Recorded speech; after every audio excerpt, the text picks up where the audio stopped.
सकाळु उठी खाली पेटर पानी तो समस्ते पियंती किंतु आपण जदि किछि अधिक लाभ पाई चाहंती तेबे एही तीनोटी ड्रिंक आपण थरे चेष्टा करंतु। प्रथमटी होउची जीरा पानी।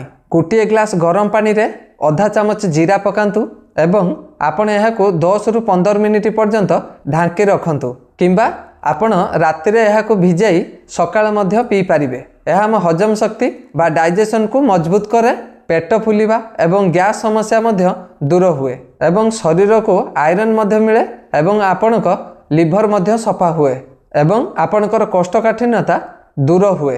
द्वितीयटी होची किसमिस पानी। 5 रु 7टी किसमिस नहीं बा 10टी किसमिस नहीं राति सारा एहाको भिजाई रखंतु आ सकाळु उठी एही पानीटी को पियंतु एवं सेतिरे रही जाइतिबा किसमिस को चुबाई चुबाई खाई दियंतु। एहा द्वारा आपनको आयरन मध्य मिलिबो, लिभर को मध्य सफा रखिबो एवं कोष्ठकाठिन्य दूर हेबो। तृतीयटी हेउची लेंबू सहित महू नियंतु।